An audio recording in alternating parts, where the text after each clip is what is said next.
Hi, hello. Welcome to the episode of Isaiah's Newsstand. It's your host, Isaiah Edwards. The date is November the 30th, 2024. Hopefully, this episode finds you well, in good spirits, and high hopes. As for me, I'm doing pretty good. Today's been pretty nice, pretty relaxed. We didn't work today with Black Friday and everything. We just do that, and then usually the weekend we don't do any extra work for overtime. Though I will say, I would have taken that. I could always use that paper, baby. But no, it was just nice to, of course I do my little sleep routine of waking up. I think I actually woke up around 6:30. Like that's just generally when my body will want to wake up, even if I do sleep well, which I did. So I was like, all right, I'm up for a little bit, and then I was able to go back to sleep for a couple hours, which was so nice. It's actually like one of those good problems when you wake up and you realize like, oh, my back hurts, because usually that means I got to sleep a lot, so that was nice. But then got up, I went to the gym, which was nice. And then on the way back, I got some coffee from Scooters. I gotta say, I'm really digging Scooters. They got me. I feel like I might have gotten my order down, like what I want exactly. Essentially, I like a large coffee. And I know this is an atrocious order. I'm not going to live long. But it's a large coffee with a shot of espresso, extra sugar, and some caramel in there, a little pump of that. So that'll do it, I think, for me. I think that kind of works because it finally got the sweet kind of situation that I wanted. Last time I tried like extra cream, extra sugar, and that just wasn't it. So we might have hit the sweet spot there. We'll see. Though I could probably do without the espresso. I just kind of was like, yeah, I want to stay up. I want to stay jazzed. So. So yeah, that was good. It's been a solid day. I will say what I'm not loving right now is I'm in that in between phase of like, am I still sick from last time, or is this a new cold? What's going on? Like, and it's the weather, like it's all cold, and I'm like, so I hate that for me. I don't love that. Sick watch might be season long. Who knows? But yeah, let's go ahead and do our startup. Oh no! Before I do startup, I did eat food. Let's go to the food corner. Let's hit it up. Trot, trot, trot, trot, trot. Okay, this was an odd meal. I don't know. I was just in a weird place, and I was just like, let's just make chili and some bread and make that work. And I had this stupid, and this was a bad buy. I gotta say it. I gotta be real with the audience. I made a mistake. I fucked up. I went and I got the Chunky's chili mac, and it was like not good, and I knew it wasn't gonna be good, but like I don't know, I had a lizard brain moment at a Walgreens, and that's on me. So I popped the tab on this, and I'm like, oh, and the problem was I could tell immediately, and I could taste it after I cook everything, is that it was too thin, like the sauce was just not there, like there was no, like the kind of chili viscosity just wasn't what I wanted, and I knew it wasn't going to be that. So I was like, well, what can we do here? So I dogpiled a lot of just things into it: some onions, some peppers, some bacon, some turkey, and we made that work. It wasn't the best meal, but it was yummy. It was good. Put some cheese on that chili, and also I had like the ciabatta cheese bread. I think the ciabatta cheese bread definitely carried. I will say it was in the fridge a little too long, so it was pretty hard, little crunchy, but it was good. Overall solid meal. Let's see here. Hold on, I gotta refresh a page, and then let's go ahead and do our startup, and we will get into it. Or maybe, hold on. Sorry, I gotta apparently do a login here. Hold on. This is silly. Why is Politico making me do this?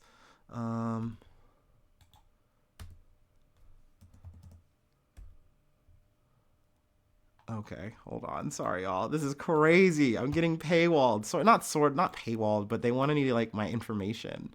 They're like, "What's your employer?" Why does Politico need to know my employer? We live in crazy times. This is when I say it. When like, why are you trying to farm my data like this? This is unnecessary. Anyway, okay, sorry. Let me go ahead and do the startup, and we'll get into it.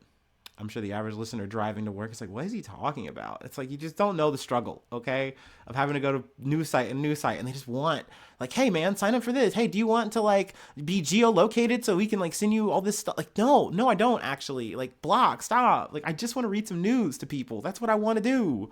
Just let me do that, please. And I will literally say who y'all are. Like, they can go to the site if they want more information. I'm like free advertising for them. And they're like, well, we need your data, bro. What's your email address? Like, get out of my pocket.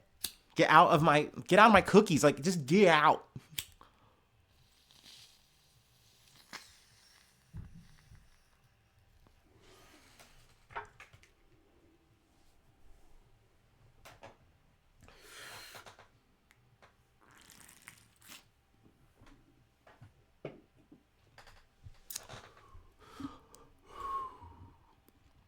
All right, from Politico.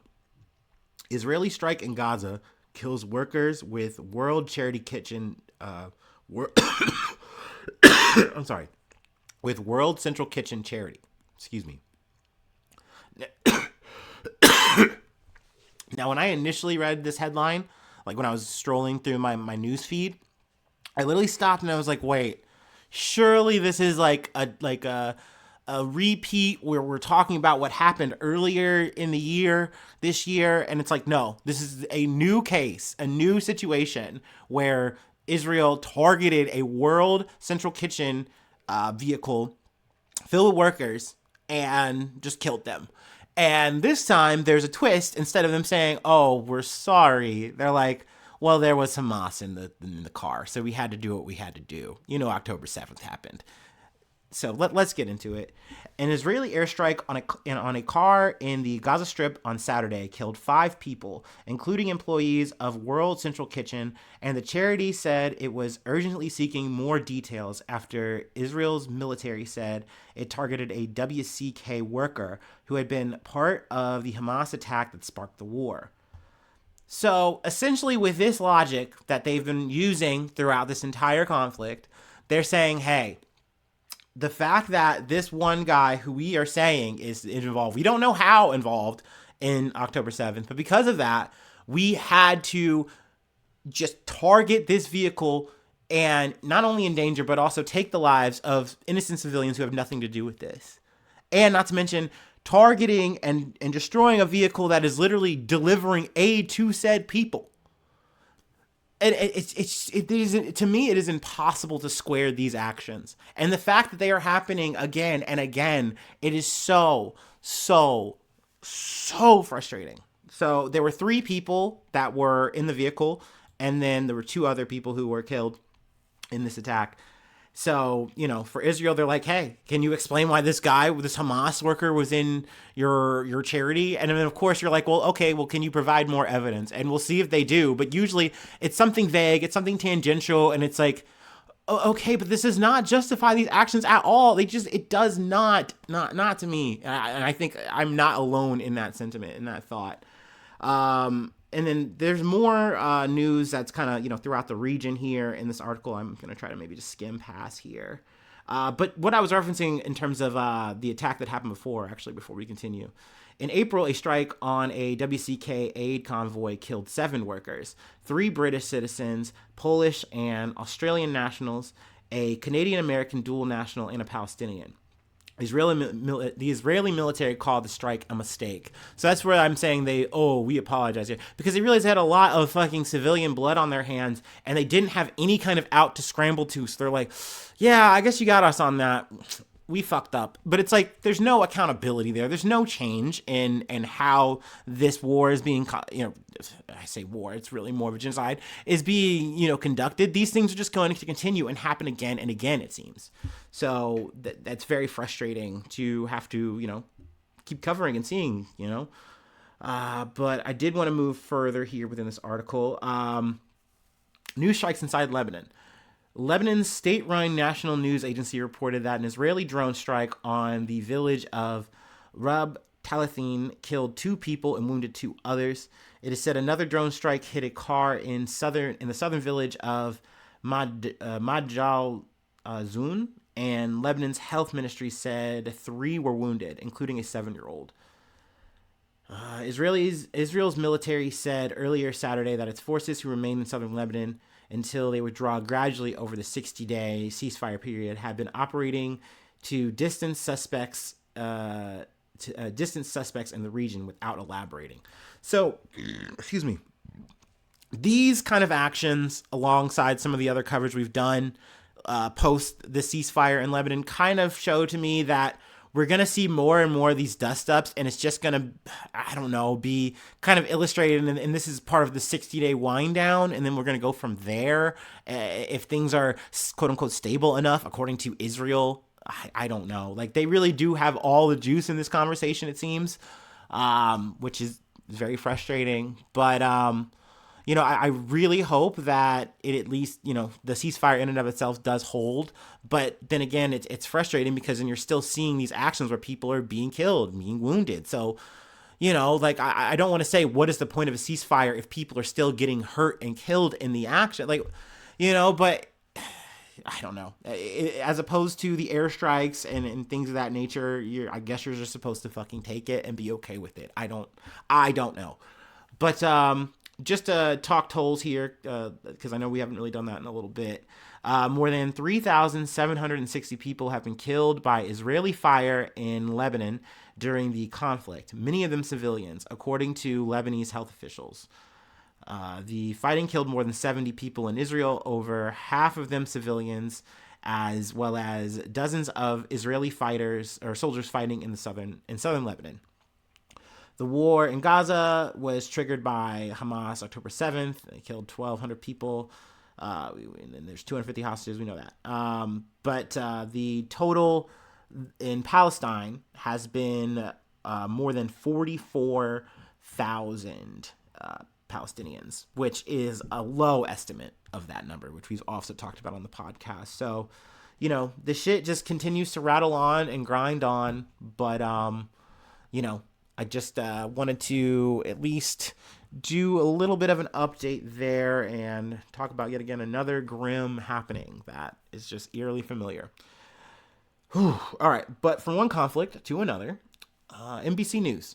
Ukraine's power grid under massive attack from Russia as freezing temperatures set in. More than 700,000 homes and businesses were without power across a frigid Ukraine early Thursday after Russia launched a widespread missile and drone attack on the country's energy sector.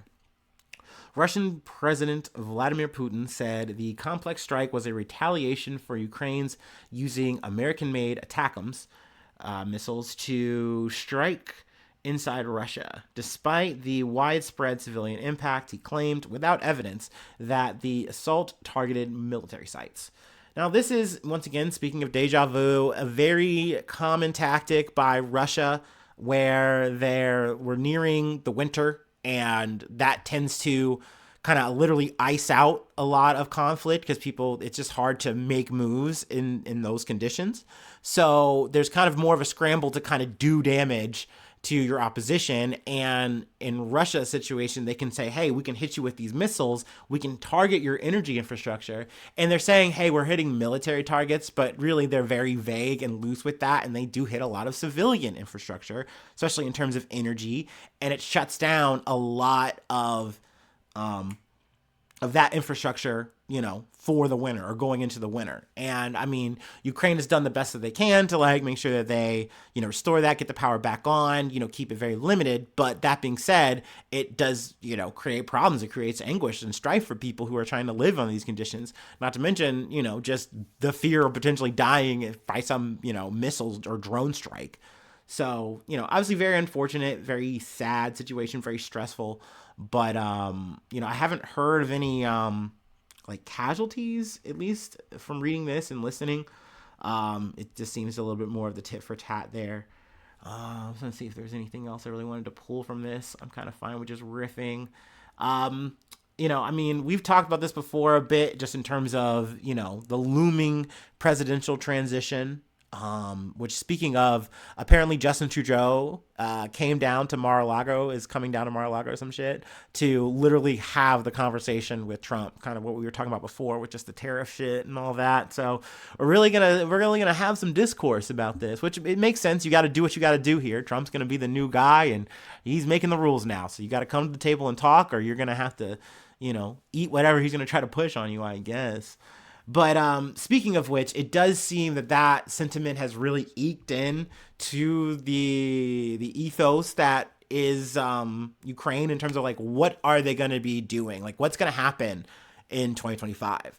And it seems like we want to come to the table and we're okay with losing territory. Now, obviously that sentiment ranges a lot, depending on who you're talking to, where they're like, no, we're never going to be okay with it, but we understand the situation at hand. There's nothing we can do about it. So we would rather vie for peace and go from there than continue this fighting that's only, just leading to more loss. You know what I mean? So that does make sense. We're literally going to be dragging into the third year of this conflict, right? I'm maybe getting that wrong. I think so. I think it's year 3. I think we're 2 deep so far.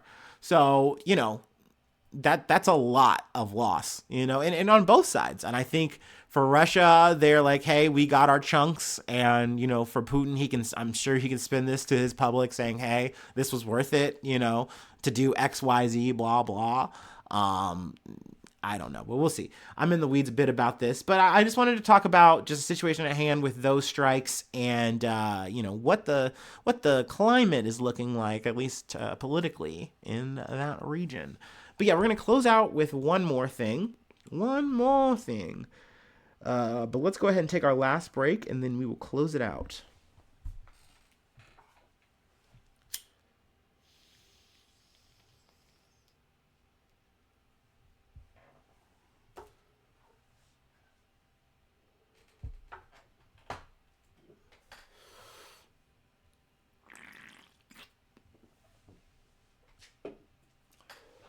I don't know why I've been so into clickbait this week, but I have to read this advertisement thing here at the top of the CNN article we're about to get into. It says, let me illustrate the picture. It is a bulbous man with a tie, and he's got a napkin on. He's got fork and knife in his hand. There's a plate, and it's covered in money.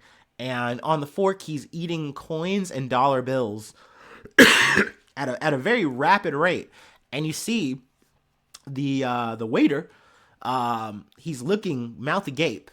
He looks a bit Dilbert-esque, I would say, just to kind of help illustrate what this art is looking like. But let me then read what they're trying to push here.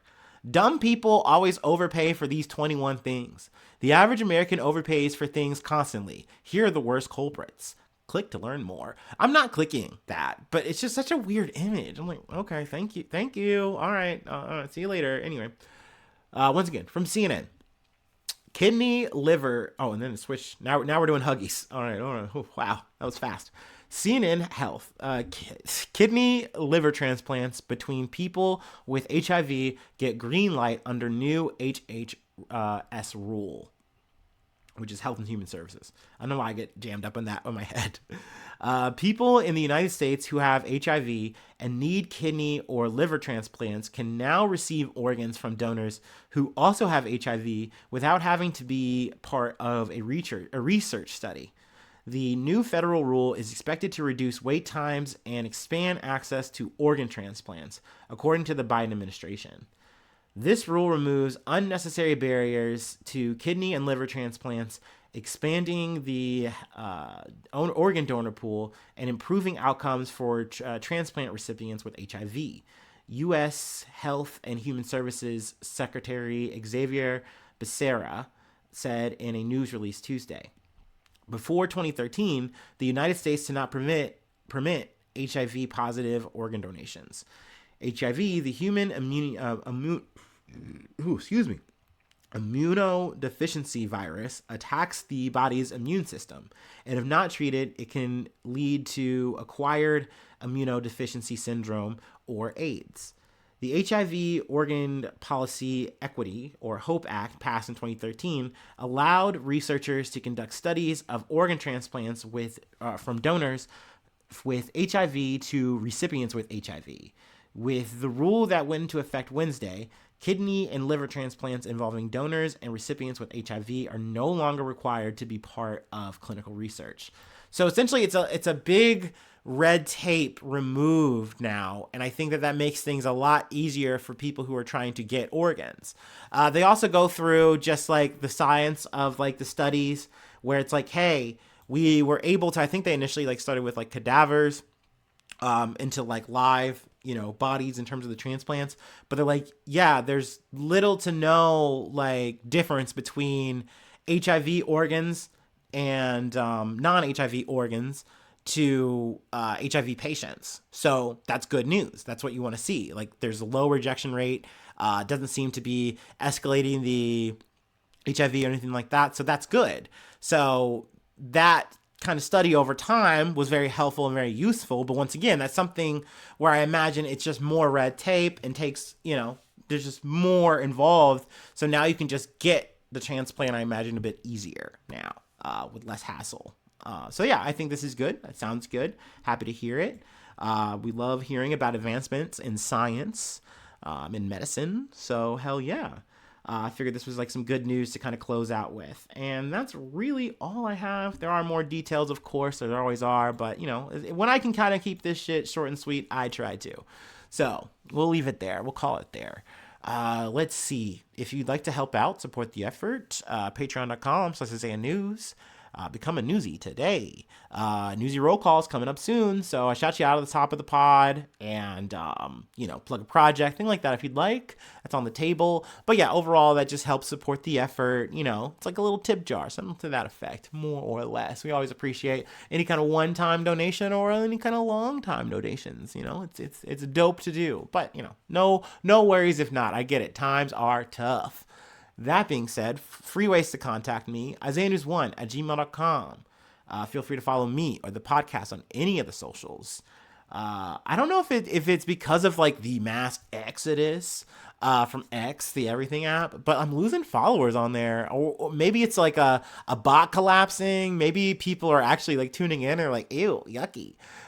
Which is fair. All these things are fine. It really doesn't matter. These are just numbers. But that being said, sometimes you do have to fight the sentiment of bigger number, better person. So by all means, if you want to follow on any of these, it's dope. It's cool. You're giving me the serotonin, though maybe I don't need it. But that being said, these are free actions. Speaking of free actions, hit that subscription button. That is something that can give me a little bit of money someday. It's the road to 500. So by all means doing that, and you don't even have to listen, but it's super dope if you do, just for like a minute. You can be a little lurker, a little clicker. But yeah, leave a nice comment, leave a like. Sharing is caring. Those are always nice ways to help out the effort for free. But yeah, that's it. Thanks so much for tuning in. Thanks so much for being a friend. And hopefully I see you soon for some more good news. I love ya.